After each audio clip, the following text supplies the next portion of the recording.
Spring is here, and if it's not, it's coming soon. So in this video, Jacques and I are gonna go over 7 of the most common pests you'll see this season and how to prevent them. There's probably no pest more iconic than the aphid. It's the bane of every gardener's existence, comes in on your plants and starts sucking the life out of it and slowly killing it over time. There are over 250 different types of aphids. They have a little pear-shaped body and they could even fly as adults. So they're pretty formidable in terms of the pest world, and they can actually overwinter in your mulch and different plants around your yard, only to come back when they sense something to feast on. So what is the damage that you would expect to see from aphids? Well, you'll see leaf curl, yellowing leaves, maybe drooping and wilting. There'll definitely be some sort of scarring and damage done on the plant. And I actually pride myself for not having aphids on my kale, but we've had so much rain this year that the soil right here almost never gets sun and it is entirely soggy. So that's actually one of the main ways that you could get aphids. It's from having stressed plants. There's many different ways to stress plants, whether it's too hot, too much water, not enough water, but generally the most common case for getting aphids on your plants is over-fertilizing, specifically nitrogen. They usually concentrate on the youngest, most tender growth on a plant. So if you over-fertilize your plant, you'll end up getting all these new growth and soft tissue that the aphids will absolutely feast on. Another thing that's really common with aphids is that you'll generally find ants alongside them, and it's because the ants are using the aphids as a literal farm. The aphids will produce something called honeydew, which is a sugary substance that the ants will collect. This honeydew can also build up on your plant and actually cause a kind of black fungusy mold looking surface to your leaf that can also cause damage to your plant. So how do we actually get rid of these? There's quite a few ways. One of the most easy one is if you have a bunch of leaves covered in aphids, just go ahead and rip them off and the plant will regenerate, hopefully with less aphids. Now another one is something that's really low tech and everybody has on hand. So my favorite low tech solution is a hose, and I like to use the cone setting because it makes a really powerful sort of water blast. Just come in at the top and literally blast away the aphids and they won't stand a chance. They're so small, by the time they get back up here, they'll probably die. So it's a good way to deal with it, especially when you combine it with hard pruning. So my kale might look really funny right now, but now these new leaves will be able to grow without any aphid pressure. Beyond using something like pruning and a hose, you could attract beneficial insects like lady beetles, hoverflies, parasitic wasps by growing things like dill flowers, calendula, things like that that they like to colonize in. There are also some sort of sprays you could use, things like neem, but generally I would recommend trying to just physically control it by spraying your plant and stopping the problem in the first place by not over-fertilizing. If you're an indoor seed starter or a houseplant lover or in a greenhouse, fungus gnats are the next most common thing you're going to deal with. And they're just in environments like these primarily because they love damp soil, consistently damp soil, unprotected soil, much like you see here in our seed starting trays.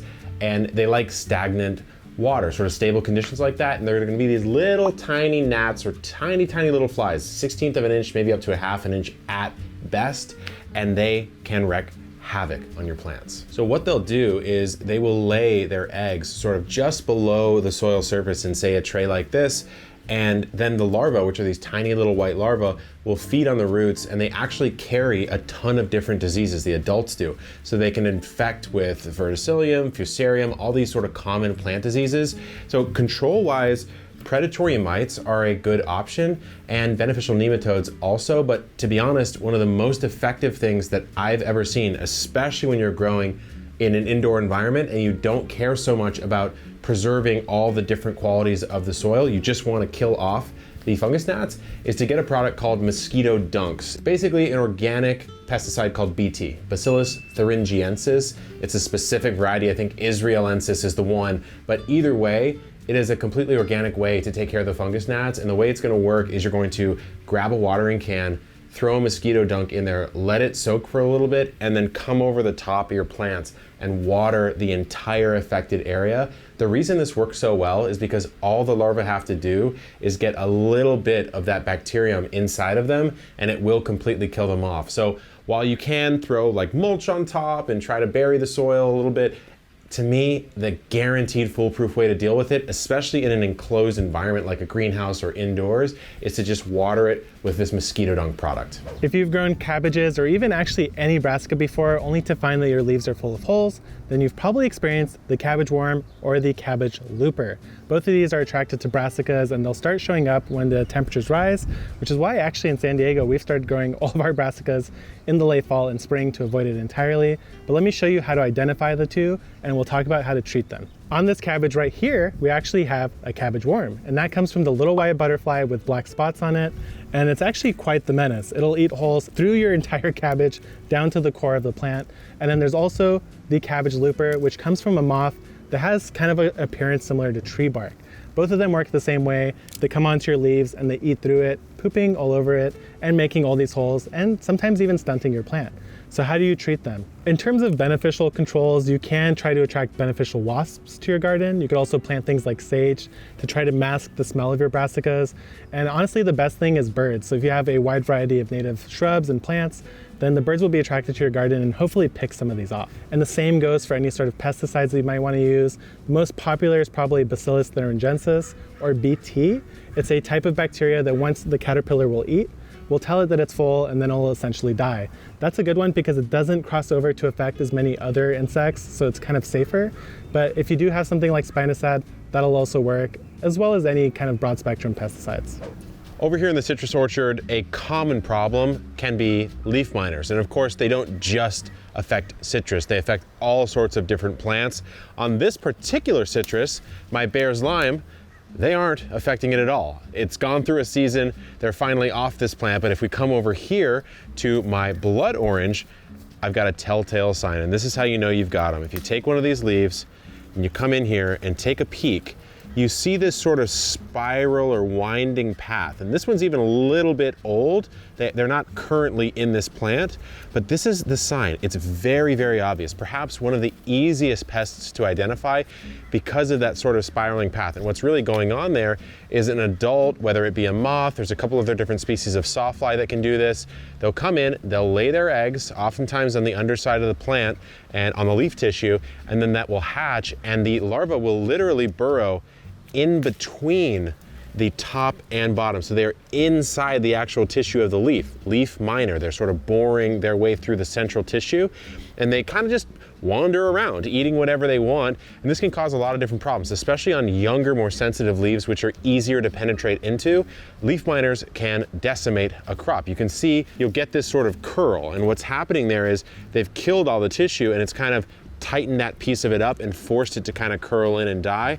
Now, on citrus, it's not a huge deal because typically you just sort of let it go, and as you can see in the years to come, they're able to fight it off as the plant gets more mature, but there are some great prevention options. So you can actually just squish the leaves, obviously without removing it from the plant. This would be your hand control option. If you have a small amount of leaf miners, come in and just do that, and they will smush. The larva will smush inside the leaf. There are some other controls. You can do parasitic wasps and beneficial nematodes. Personally, when it comes to adding an environmental organism, like adding a new bug in there, I'd rather just cultivate an environment in which the bug is more likely to be, and then I'll go with more manual control options. So if I really was trying to get crazy and protect my citrus here, I would probably use some kind of floating row cover while the citrus was young. Now, I don't think it's that big a deal in this particular case, but you might over in the vegetable garden if you're dealing with leaf miners. If you do want to go with a spray, BT spray works really well because it works on most of these larval forms of insects, and then you can also go with a spinosad spray as well. This next pest is one that you've probably never actually seen in action, but you've almost certainly seen the results of its damage, and that is a cutworm. Cutworms have a very large family of different types of cutworms. There's kinds that will actually come up into your plant and eat your fruit, but in this case I'm talking about the ones that live in your soil and decapitate your seedlings. The reason why you've probably never seen this pest in action is because it comes up out of the soil at night, and this is exactly what it does. So you put the seedling in the daytime, and then at night it comes up out of the soil and it bites the first thing it sees, just like that. You come out the next morning and you see your seedling with its main stem and the plant itself on the ground, and just a little stub of your seedling left over. So we'll put up some examples of what they look like on the screen, but this is one of the most common symptoms you'll find is a decapitated seedling, and the reason why you don't see it is because it only comes out at night. So what can you do to actually prevent this? Well, one of the classics that people often recommend is that when you plant your seedling, find yourself a stick and put it right next to your seedling, or better yet, take a couple sticks and put it there. What'll happen is the cutworm will come out, bite the stick, realize it's hard, back out and look for a different plant. Some people also put like foil rings around, but those are kind of the most direct physical controls you could do. If you want to try to treat the whole problem itself, you could get beneficial nematodes that'll come into your soil and parasitize those cutworms and kill them for you. The other option is, if you know that they're concentrated in an area, it's a good time to actually go through and till it. Tilling it will kill all of them on contact because it's just going to basically shred them apart. A little bit less common, but nevertheless still quite destructive, are thrips. They look like little pieces of rice, but they're yellow or black in appearance. Sort of a weak insect. They can fly, but very, very lightly. They sort of use a weirder mechanism to fly than just flapping their wings. But thrips can be quite destructive. They're gonna eat the leaves and or the fruit, and they also can spread specific viruses. So what you'll see is like a silvery, papery leaf. If a thrip has been by, you'll see like a yellow mottling on the leaf. Sometimes you'll even see them on the plant, although it's personally a little bit less common for me to see them. I just have other pests in my garden. For beneficials that will decimate thrips, you've got your classics. You've got green lacewings, you have pirate bugs, you have parasitic wasps and predatory mites. But then again, you also want to think about some manual control. The triple threat of control here is going to be neem oil, which we have a full guide on how to use properly in your garden. Then you have a more serious one, which would be a pyrethrin spray. I would only use that in the case of a very severe infestation. Thrips can kind of clump together and get a little crazy. Sometimes you have to go with that more extreme route. And then you can also go with the tried and true BT spray. The next one we're going to talk about is whitefly, and that's why I'm standing here next to this huge shrub or hedgerow, because I find that whitefly tends to love living in situations like this where they have a sort of controlled temperate climate. Now, what's the way to tell that you have whiteflies? Well, if you move your plants and all of a sudden you see a bunch of white, tiny little moth-like creatures fly at you, you probably have whitefly. And then when you go and look at the undersides of your leaves, you'll see these little white trails and circles and little bugs on them. They kind of look like mealybugs, but they're not, because these guys can fly, hence the name whitefly. And over time, they can actually take down your whole plant. And what you'll usually see is that the whole plant will look very wilted, will look very sad, and of course you'll see those telltale little white moths. So first I'll mention that whitefly is kind of indiscriminate. It could be on any plant in your garden, but it tends to like the shrubs just because they're more temperate, they don't get messed with. They also really love greenhouses. Now in terms of treatment, it's kind of similar to aphids where blasting it with water is a good control. Pruning off any particular sections of the plant that are entirely covered is a really good control. But after that, really the only best treatment is using things like garlic oil sprays and neem. It's just something that you have to be on top of and spray and remove over time, and it should be pretty manageable. Avoiding these pests in spring is one of the easiest ways to not get frustrated in the garden and deal with things just dying all around you before it even begins. And if you want deeper guides, we have a few in-depth pest guides here on the channel, coming up with a ton more soon. And until next time, good luck in the garden and keep on growing.